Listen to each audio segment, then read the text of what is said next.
Yeah, my name is Paul Raymond. I'm a consulting rosarian for the American Rose Society, and I volunteer here at Ross, Jones, and Duff House, taking care of their roses. And I've been growing roses for over 12 years.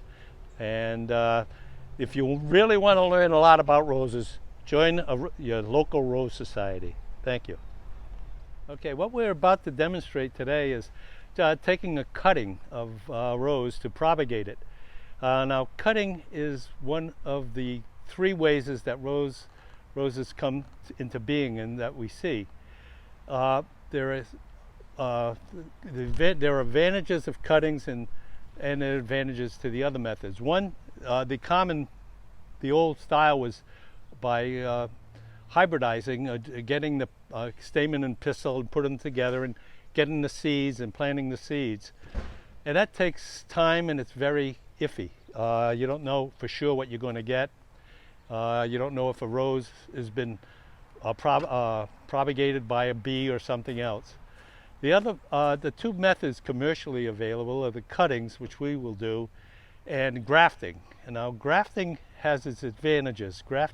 Grafting consists of taking a cutting like we will, but instead of putting it in the soil, you put it onto an old root.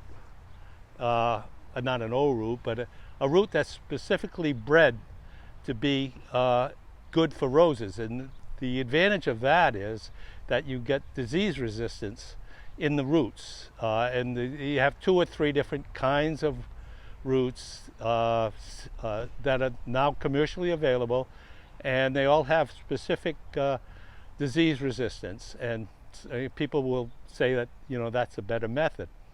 The way we're going to do it is the way we rustlers do. And by rustlers, I mean we don't have permission to take these roses sometimes, and we do take them. We go to a park and take it like that. Or we get it a lot from our friends. But we don't have, there's no trademark or anything involved. And the advantage of this is that they become what we call own root roses. And the own root roses are more resistant to cold, and at least that's what I find. But they do get more diseases, so it's a trade-off. And it's also very cheap and very easy. So now we'll go take the cutting, and you'll see how I do it. Again, there's a lot of different methods of doing this, and this is the way I learned, and it's not dogma. There are other methods that work fine. So let's go take it. So now we're going after a Julie Andrews rose, a very pretty rose, and he would like to have a few more for this bed and the bed over there. So what we're going to do is we're going to take something that's a flower that's just spent. It's this flower is, the leaves are ready to fall off. So we're going to go all the way down where the stem comes into the main, what I call branch, and we'll take it right at the union. See that? You can show that. Can you just point to it one more time? Right here. Okay. Those are the cells that we want exposed. So those are the favorite ones. All right, we'll go back to the bench, and I'll show you what we'll do with it. You didn't see how I cut that. It's a bit important part. I cut it right at the where it joins the main branch. Okay. Way down there, and you see I've got a little bit of the branch and a little bit of the right where the stem starts. Yep. See this be from the branch going up, and that's kind of important. I should look and go see where you cut it from. All right. Anyway, what we want now is about a 8-inch section of the branch. This is a little thicker than I normally do, but it's good for demonstration because you can see it. And what I'll do is I'll cut it again up top, and then I'll remove the lower leaves.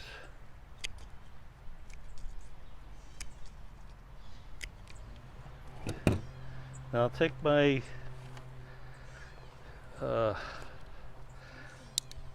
little box cutter.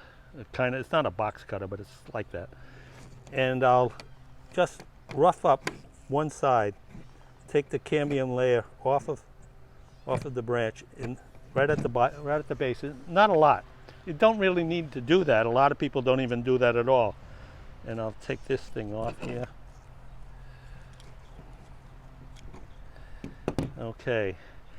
Now, I have here some, not, I don't know about this brand being any better than any other brand, but it's a fast rooting hormone.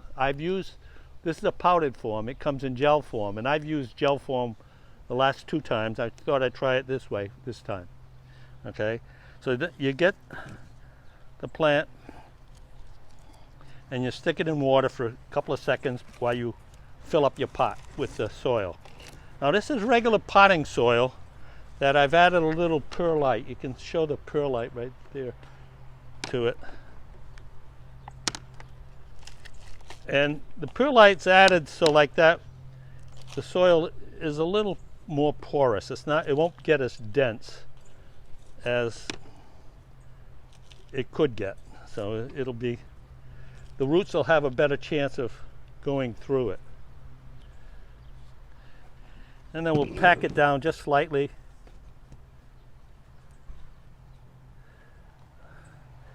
Now, once we have it wet like this, we take the branch and we'll stick it in about 2 inches into the powder, the rooting powder, and then we just take it and put it into the soil about 2 inches, and that's pretty much it. Now the soil must be wet, so,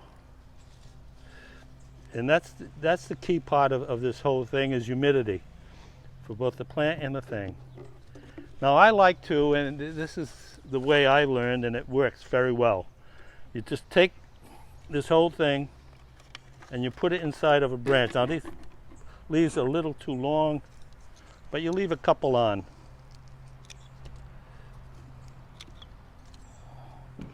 Okay, something like that. And we're dirtying up the table. And then you put this over it. And you put this in a shaded area where it will get some sun, maybe a little indirect sun. Dick said, you put it underneath, we're going to put it underneath the porch over here where we'll get some sun and a lot of shade. You don't want it to get too hot, but you want humidity in here. And a lot of the guys that do a whole lot of this will have humidifiers, and they'll keep humidifying the branch and they won't cover it like that. But you want humidity inside here on the whole branch. You don't want the branch to dry out. That's why I cover it. You notice the cover is on this. In 2 weeks' time, you take it off because the roots have already started to form in 2 weeks. And in about 3 or 4 weeks, you take the bottle off, cover off. And that's it. That's as simple as it gets. You can put 2 or 3 of these things in the branch. If they're smaller leaves and smaller stems, you can put 2 or 3 in a pot, and then take each after 3 or 4 weeks, take each one out and put them in their own pot. I have a question. Okay. So once you're up, you put it in the indirect sun for 2 weeks. Do you water it? You make sure that the soil is wet. Every so often, I'll take my finger and stick it in there, make sure it's wet. It's not just a done process. You always make sure. I do it like every 2 days. I check on it. Okay. Yeah, very important to keep it wet and humid. Okay, that's it. Okay, out of sequence, I forgot a very important part, and I've forgotten it before, another thing.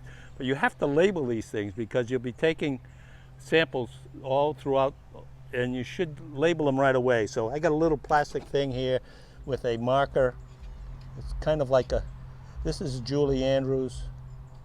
I don't know how she spells her name, but I'm going to say it's something like this.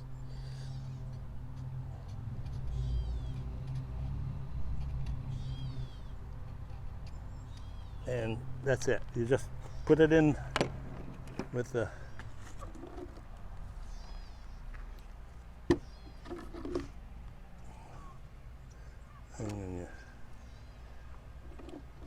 cover it back up. So it stays with it throughout. Awesome. Thank you. Okay.